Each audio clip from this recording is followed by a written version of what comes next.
สวัสดีครับท่านผู้ชมสบายดีพ่อแม่พี่น้องชูผู้ชูคนเนาะ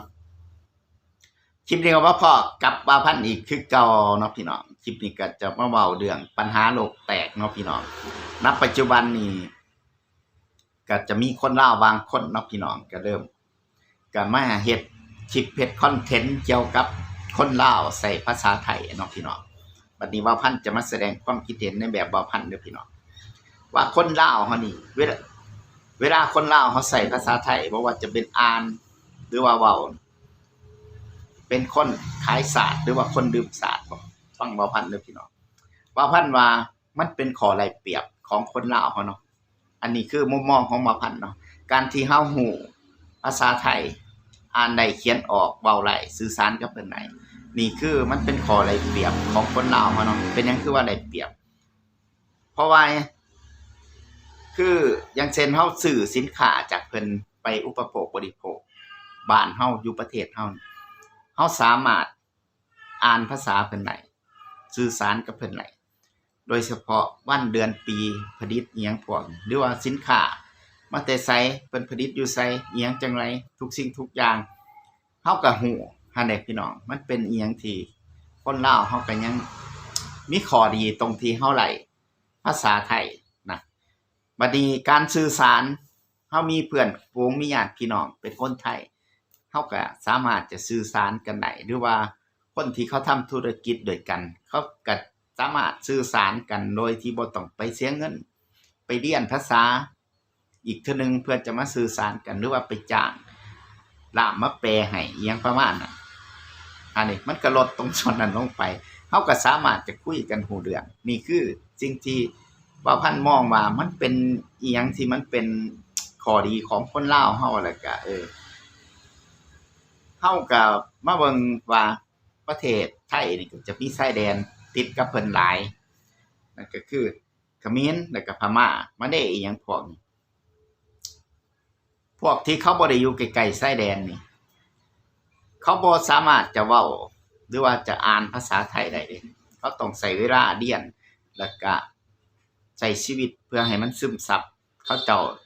จะสามารถเว้าได้อ่านได้อิหยังประมาณบ่คือคนลาวเฮาเดะคนลาวเฮานี่ต่อสิให้อยู่ชนบทอิหยังประมาณนี้อยู่ชนบทอยู่ไสก็แล้วแต่สามารถจะฮู้เว้าได้แล้วก็อ่านได้ถ้าเด็กน้อยคนนั้นได้เรียนภาษาลาวได้เรียนหนังสืออิหยังประมาณนี้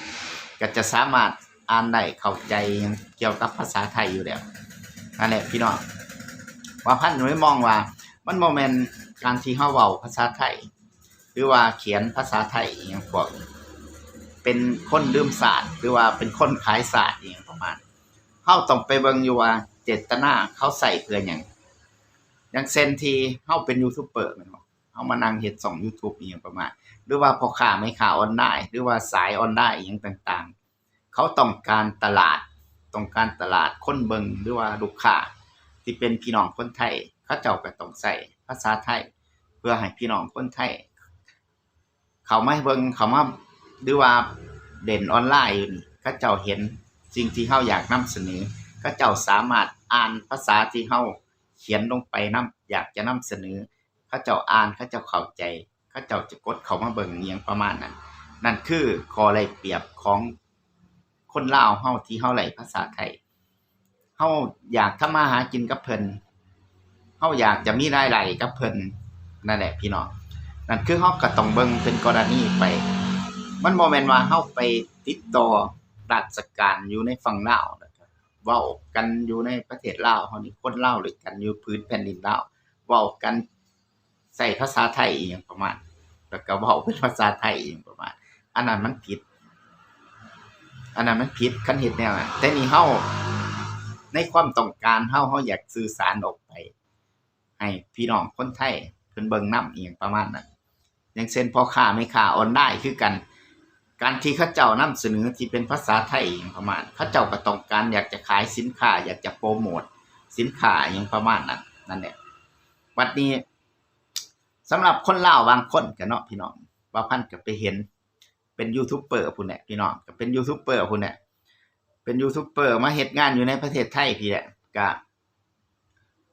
เพิ่นได้เล่าเรื่องเล่าวของเพิ่นที่ว่าเพิ่นไปต่อวัดว่าซั่นไปต่อวัดอยู่ตลาดอยู่ชายแดนเขมรว่าซั่นในรถตู้หั่นก็มีแต่คนลาวหั่นแหละเพิ่นว่าแต่ว่าเบิดรถตู้บ่มีไผเว้าลาวจักคนมีแต่เว้าไทยอันนี้เว้าพันก็บ่พันก็ไปมาบ่อยๆอยู่เด้สมัยก่อนนี่ไปมาทุกเดือนจนต่อพาสปอร์ตจนเบิดเป็นเล่มพุ่นแหละพี่น้องอันนี้จะเว้าด้วยประสบการณ์ตัวเองก็คือถามว่าคนลาวเวลาไปต่อบัตรอยู่รถตู้อันนี้เป็นปัญหาหลายเห็นเขาเจ้าเว้ากันหลายถามว่ามีบ่บางส่วนที่เว้าภาษาไทยมีแต่แนวคิดของเว้าพันมองว่ามันบ่ได้แม่นปัญหาเด้มันบ่ได้แม่นปัญหาว่าเขาเจ้าเว้ากันสื่อสารกันเพราะว่ามันเป็นพื้นแผ่นดินไทยสื่อสารกันเขาเป็นคนลาวก็จริงแต่เขาสามารถเว้ากันรู้เรื่องอันนี้คือแนวคิดของเว้าพันเขาเจ้าสามารถเว้ากันสื่อสารกันรู้เรื่องเขาอยากเว้าภาษาหยังก็สร้างเขาเถาะเฮาบ่ต้องไปซีเรียสอิหยังกับเขาบ่ได้เฮ็ดให้เฮาเดือดร้อนว่าซั่นซะบางคนนี่ไปเดือดร้อนว่าเขาบ่เว้าภาษาลาวกับเจ้าของแล้วเฮาฟังเขาเข้าใจบ่ล่ะคันเฮาฟังเขาเข้าใจก็อย่าไปซีเรียสตรงจุดนั้นนั่นแหละบางคนนี่ซีเรียสเอามาบอกต่อว่ามีแต่คนไทยไปกับเพิ่นว่าซั่นเบิดรถตู้จักเขาเจ้าไปต่อพาสปอร์ตอีหยังว่าซั่นคนไทยนั่นแหละพี่น้องทั้งที่เจ้าของเฮ็ดคลิปในช่อง YouTube